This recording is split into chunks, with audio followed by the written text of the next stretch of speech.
the year of 1949. 그룹은 센터에서 1949. Yes. No, but still very useful material. Yeah. You may look at the inside of his life and his story. I love everything about his material and his writing.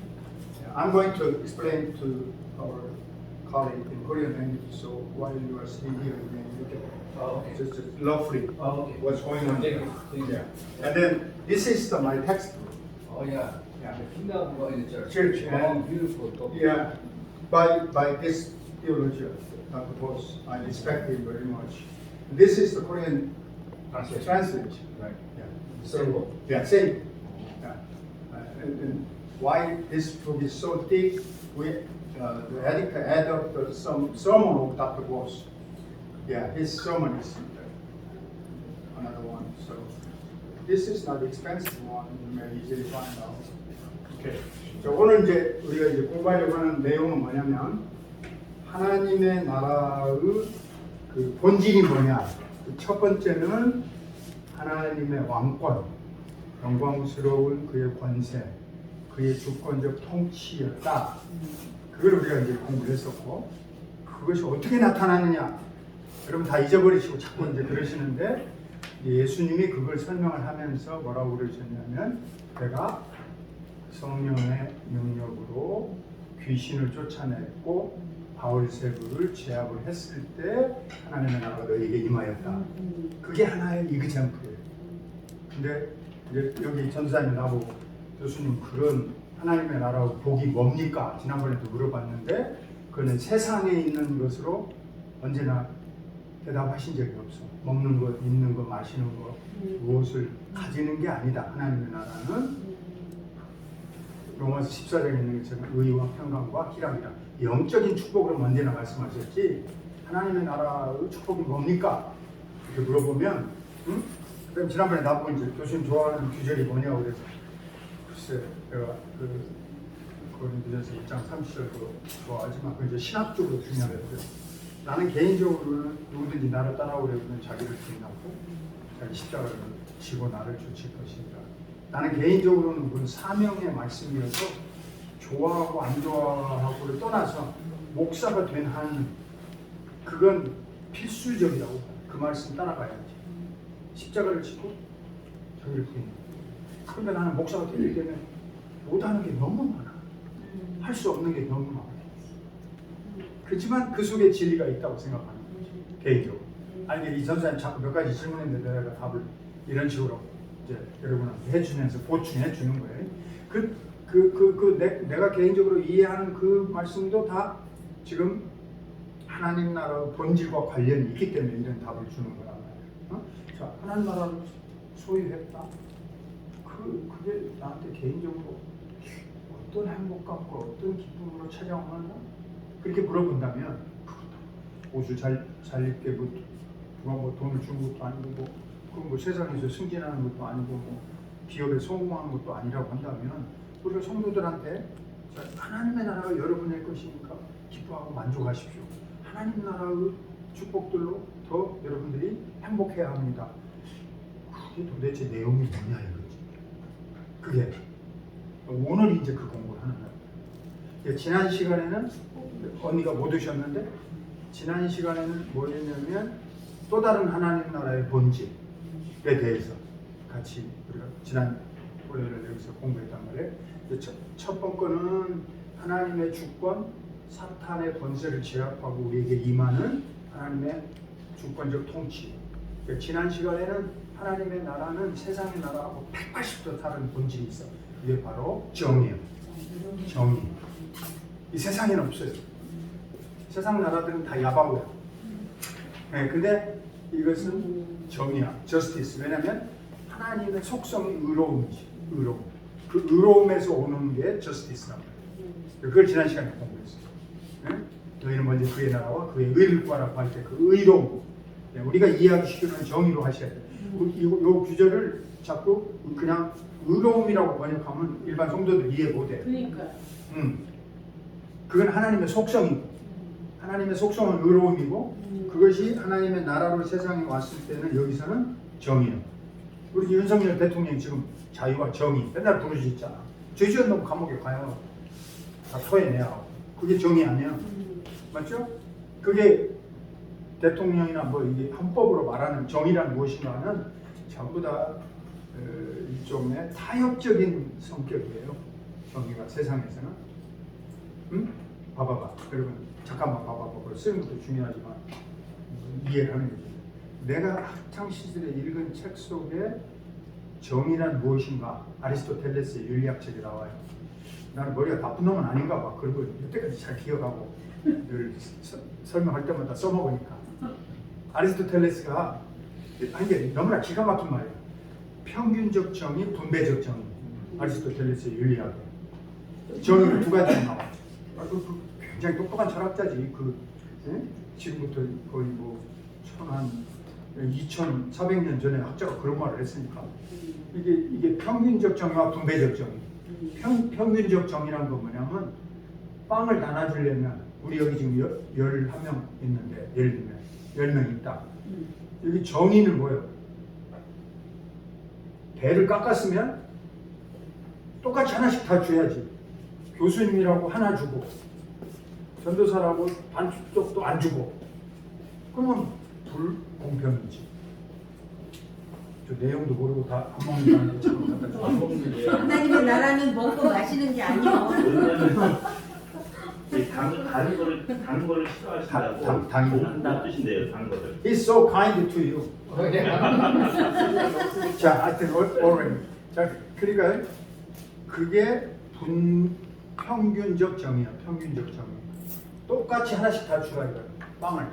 그 고대 사회에서는 그 부자들이 가난한 사람에게 빵을 나눠주는 그 행사를 자주 했어요. 로마 시대 때까지. 먹을 게 없으니까 부자들이 이런 큰 빵을 아예 이렇게 광주리 같은 데다 싣고 와가지고 가난한 동네 골목에 와서 하나씩 나눠줬어. 그 빵을 구워가지고 와서.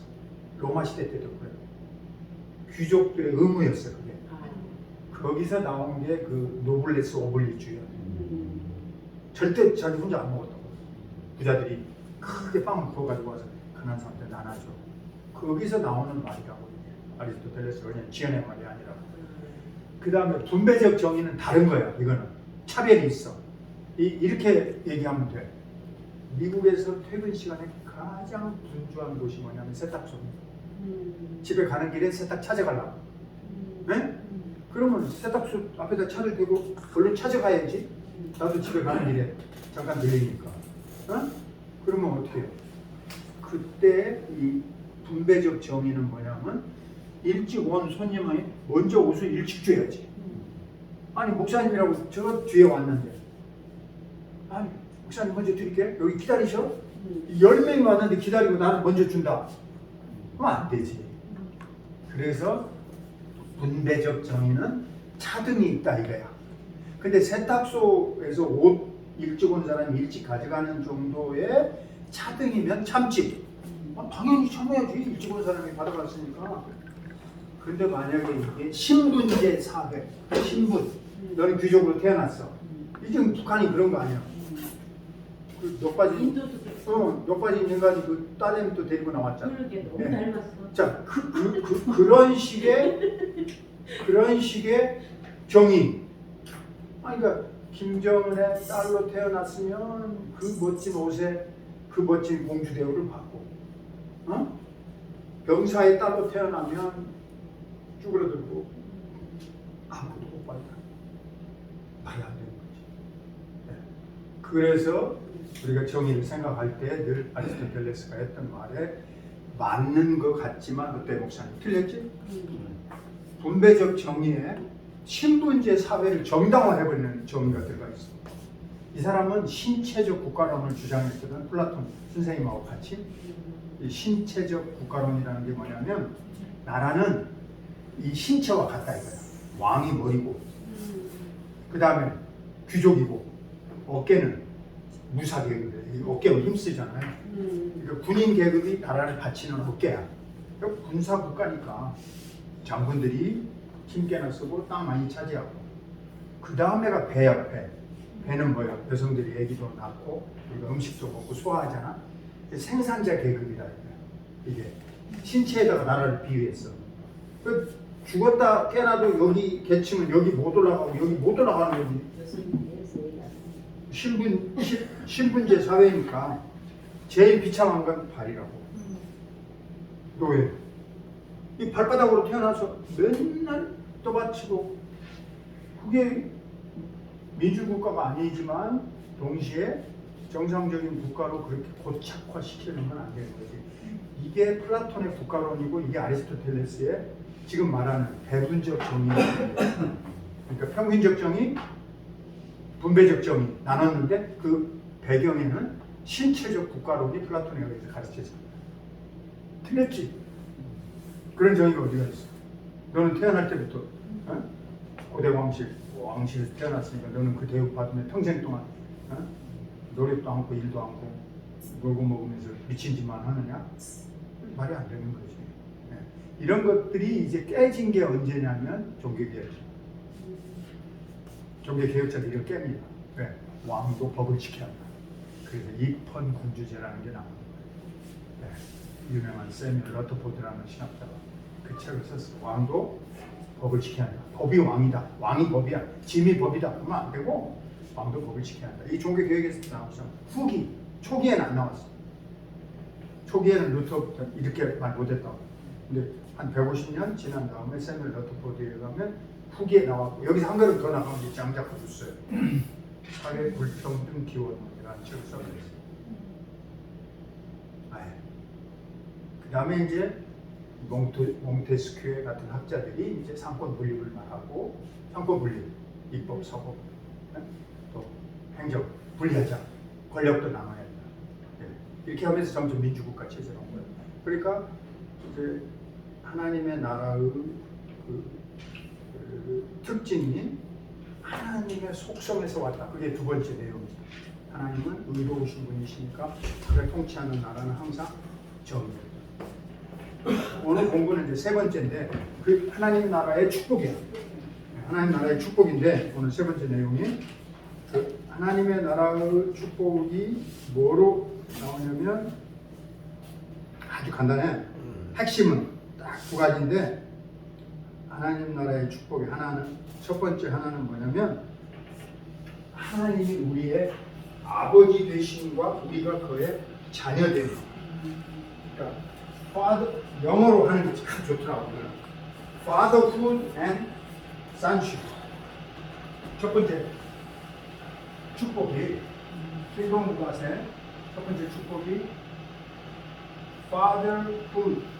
그렇게 썼어요. 아버지 되심. Fatherhood. 하나님이 우리의 아버지 되심이라. 이게 우리의 준 축복이란 말이에요. 하나님 나라의 축복. 그러면 우리는 뭐가 있냐면 여기서 뭘 누리냐면 sonship. 이게 뭐냐면 양자됨, adoption. 저 두부로 표현하면 장자권이에요. 우리말로 번역하자면 이게 이 보수 박사님이 여기 성경에서 찾은 매우 중요한 핵심적이고 매우 중요한 열쇠가 하나. 여기에다가 모든 걸 다 하나님께서 다 여기다 걸어놓으시고 여러분과 저를 하나님의 자녀라 아버지가 되시고 우리를 자녀라고 불렀어요. 자녀라고 부르면 다 주는 거야. 모두. 상속 자녀라고 불렀습니다. 상속 하늘나라를 듣겠어요. 그 다음에 소유로 주실 뿐만 아니라 뭐지? 구원, 보호, 구원, 보호, 상속. 그 다음에 아버지 되심이니까 뭐예요? 두려워하지 마라, 무서워하지 마라. 내가 너희를 너희가 악할지라도 그렇게 해주는 거 아니냐? 자녀들에게. 성경은 실제로 누가복음 12장 이거 정말 기가 막힌 겁니다. 누가복음 12장 22절로 34절까지 제가 이 본문 찾았는데 그러니까 까마귀가 뭘 먹고 사는지 하나님이 다 보여주세요. 을의 백합화 하나님이 입히고 먹이시는데 솔로몬의 영광도 그만하지. 무슨 말이야? 응? 하늘에 계신 너희 아버지께서 너희를 바꿔주시고 누가복음 12장 22절부터 34절이 아이디어 오브 킹십, 그레이스 앤 셀베이션, 은혜와 구원. 그래서 여러분들 저에게 주신 축복. 그 다음에 상속은 밭에 감추인 볼에 값진 진주의 비유 속에 나와요. 밭에 감추인 볼에 값진 진주. 마태복음 19장 12절. 같은 본문이 마가복음 9장 43절로 47절. 같은 본문이 누가복음 18장 29절. 세 군데 나와요. 세 번째 어디요? 누가복음 18장 29절. 그 다음에 예수님이 이렇게 설명을 해서 또 제자들에게 너희는 복이 있다. 우리가 받은 축복이 하늘나라의 축복. 축복의 상태, 하나님 나라의 본질이 여러분과 저에게 주시는 축복. 근데 그 축복이 뭐라고 했냐면 예수님이 이렇게 해서 제자들에게 너희는 복이 있다. 그러면서 너희 눈으로 보고 너희 귀로 이 비밀을 들었다. 많은 선지자들과 의인들이 보고 듣기를 원했지만 보지 못했다. 마태복음 13장 16절부터 17절. 마태복음 13장 16절부터 17절. 자, 두 번째 복은 뭐냐면 second, the blessing of the kingdom of God. 두 번째 것은 뭐냐? 여기 잠깐만 봐봐요.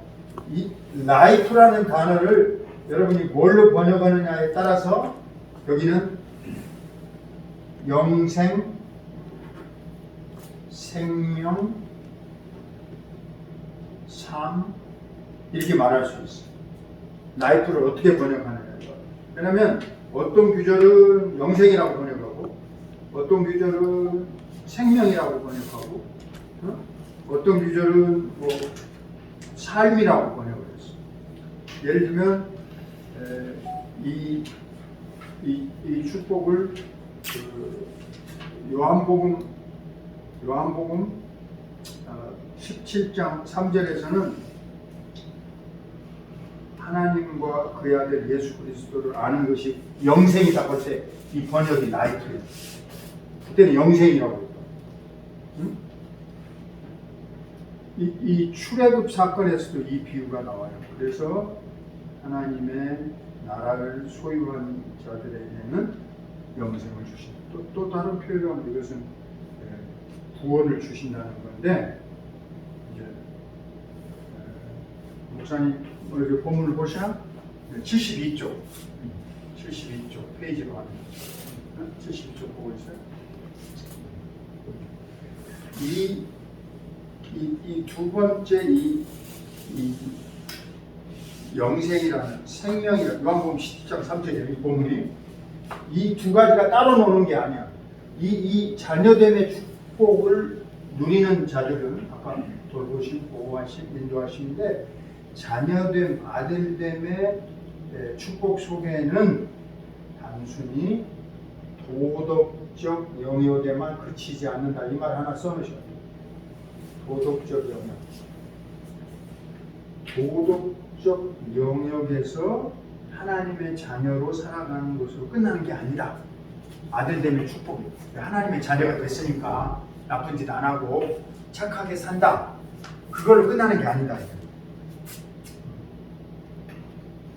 뭐냐? 여기 72쪽 여기 가운데 여기 있는 굉장히 중요한 말인데 첫째, 아버지 되시고 우리는 그의 자녀 됐다고 그랬잖아. 첫째는 뭐냐면 서로에 대한 가장 완전한 지식. 쓰세요. 따라서 해봐. 서로에 대한 가장 완전한 지식. 서로에 대한 가장 완전한 지식. 그러니까 아버지와 아들과의 관계 속에서 우리에게 주어진 거예요. 여러분과 제가 점점 하나님을 알아가. 완전한 지식. 삼위일체 하나님을 아는 데까지 가야 돼. 그거는 아마 언니나 권사님한테 좀 부담스러울지 몰라. 근데 하나님을 아는 것의 최고 경지, 신학의 최고 경지는 삼위일체 하나님. 거기까지 가야 정말 오묘한 신학의 감격 속에 살고 거의 기뻐 뛰며 날마다 와, 아침에 내가 누구한테 3일째 설명하느라고 1시간 걸렸는데 전화로 기뻐 뛰며 주를 보겠네. 3일째 하나님을 알게. 신학의 꽃이 3일째 하나님. 근데 하나님의 자녀된 내가 아들됨이 될수록 아버지를 알아가는 거예요. 내가 비유로 늘 이런 말을 해. 나는 시간이 가면 갈수록 아버지 어머니가 얼마나 나를 사랑했다는 걸 더 느끼고. 어째 난 불때서 밥 해준 거 고마운지 모르겠어. 시간이 가면 갈수록 옛날 롤린 시절에 불때서 밥 해주셨잖아.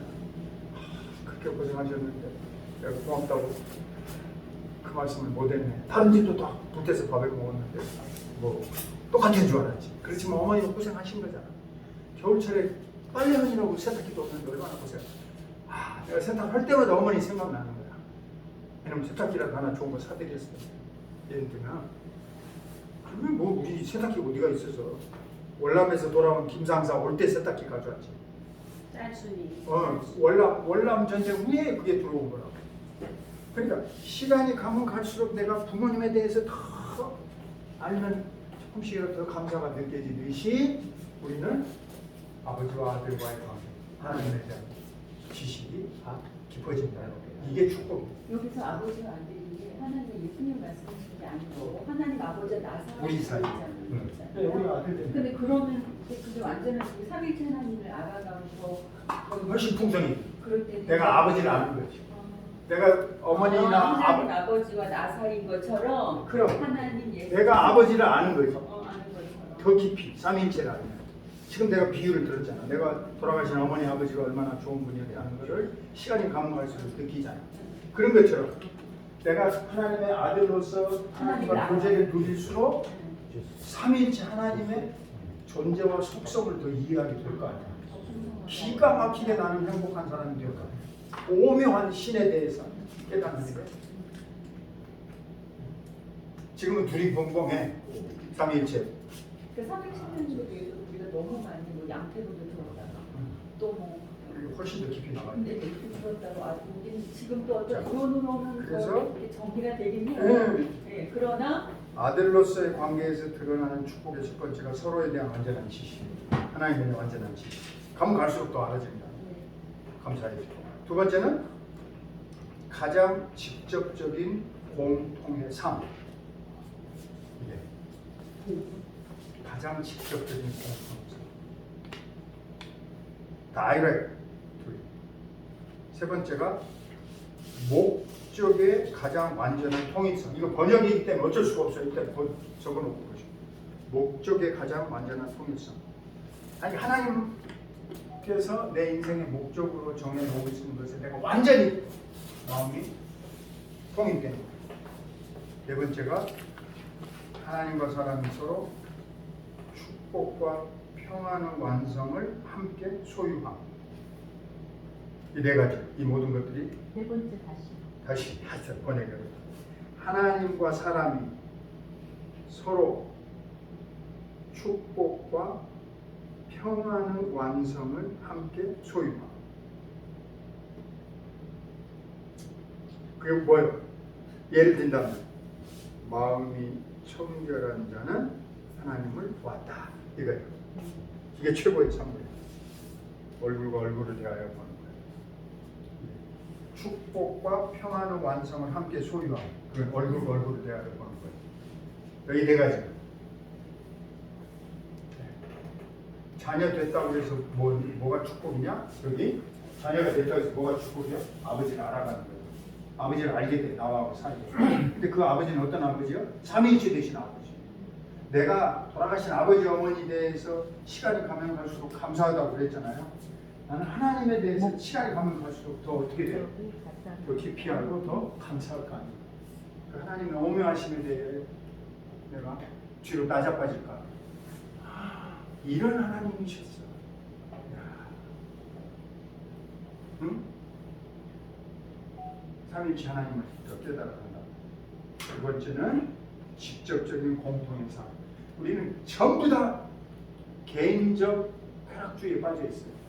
근데 우리는 하나님의 나라를 인식하게 되고 소유하게 되고 내가 자녀됨을 인정하게 되면 내가 개인적으로 가지고 있는 게 의미가 없어요. 공통분모야. 하나님이 원하시는 게 나의 삶이고 내가 원하는 게 따로 없어요. 여기다가 뭐 아들 낳고 딸 낳고 내가 따로 가지고 있는 게 아니야. 하나님의 목적이 내 목적이. 아까 내가 말했잖아. 나 어떤 성경 좋아하느냐. 누구든지 나를 따라오려거든 자기를 부인하고 자기 십자가를 지고 나를 쫓을 것이야. 그건 내 인생관이 아니었고 하나님이 부르심의 소명이었잖아. 근데 그게 내 인생관으로 바뀌어졌어. 너는 어떤 인생을 추구하냐?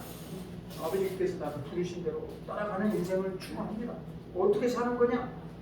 욕심 부리지 말고 잘나치 하지 말고 응? 자기 사랑하지 말고 자기를 부인하고 십자가를 지고 힘들고 어렵다고 불평하지 말고 잘 지고 가라. 그러면 대신 져준다고 하셨으니까 내 짐은 가볍고 내 몸에는 쉽다고 하셨잖아. 십자가 내가 지고 갑니까? 이게 저 목사님 같은 좋은 분 만나서 십자가 지려고 하는데 내일은 또 맛있는 걸 먹게 됩니다. 젊은 세대들한테 요새 복음이 안전해지는 이유가 개인 쾌락의 삶이 너무 많으니까 그래서 이런 표현이 좋은 거예요. 네. 목적의 완전한 통해서 그 다음에 서로의 축복을 평안을 소유하고 감격하면서 최고에서 그 다음에 이제 이거 하고 마치려고 그러는데 이 생명 하나님 나라의 축복이 뭐냐면 영생 생명. 이제 중생에서부터 시작한 거예요. 네. 중생에서부터 생각하는 거. 중생에서 시작을 했다고. 그런데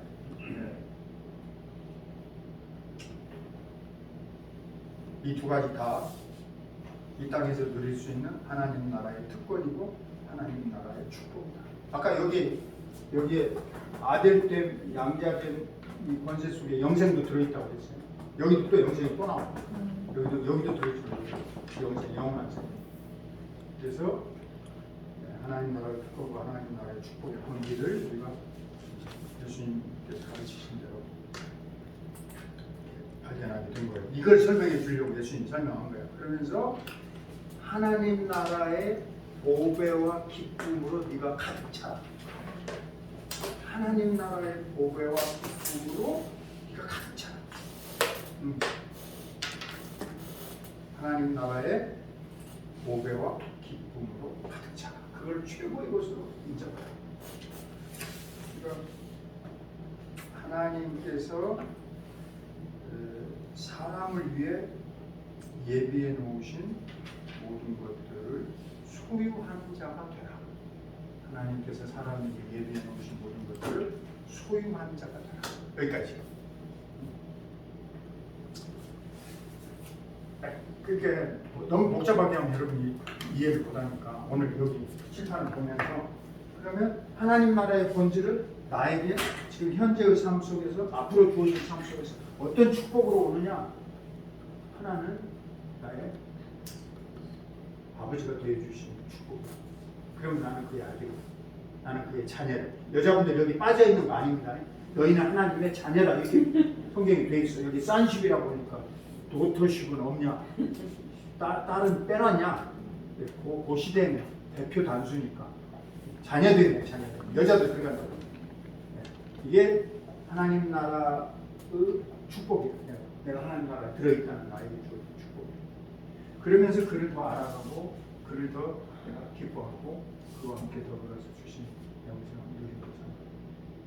그러니까 이 나라 없이는 세상에서 어떤 축복 없는 거. 오케이? 오늘 공부를 조금 단축해서 했는데 하나님 나라의 축복은 그렇게 어려운 게 아니에요. 아까 그 산상보훈에도 마지막에 보게 되고 내용은 네 가지다. Right? 자, 내가 기도하고 마칠게요. Let's pray together. 하나님 아버지 감사합니다. 오늘 저희들이 짧은 시간 이렇게 인도에서 오신 학장님도 만나고 또 말씀도 같이 공부했습니다. 우리는 어떻게 이렇게 겉으로는 참 그리스도인으로 사는 것 같지만 어떤 때에는 우리도 늘 세상 속에 휩쓸려서 속사람의 감격과 근데 오늘 우리 안에 자녀됨의 권세를 주시고 특권을 주시고 아버지가 우리를 돌보듯이 품어주신다고 하는 이 축복을 배웠사오니 언제나 우리가 힘을 얻고 위로를 얻고 기쁨이 넘치게 되었다는 것을 다시 한번 되새깁니다. 또한 저희들 속에 생명을 주시고 영생을 주시고 썩지 않는 나라의 보배를 가득히 채워주신다. 이 축복을 또 다시 느껴서 이 감격과 기쁨을 모르는 자들에게 잘 베풀어주고 나눠주고 살아가도록 우리가 사명 감당하게 도와주옵소서. 예수님의 이름으로 기도하옵나이다. 아멘. Okay. I made a shortcut today because you are here. Oh. Thank you. Interesting, right? My professor in Westminster Seminary, he picture in his office. Only one picture. Only one. They never meet each other. But and his colleague, 바닥에 when he actually collected out of his eye as a single volume. Yeah. So I can the detective history of the interpretation of the afterwards. So it's one of the wonderful great theologians, especially from my professor.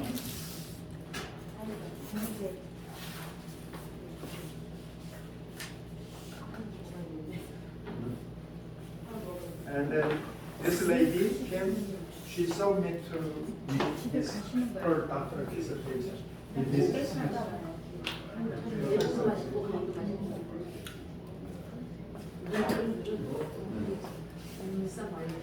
주체, 토탈이 되게 She's also this in art.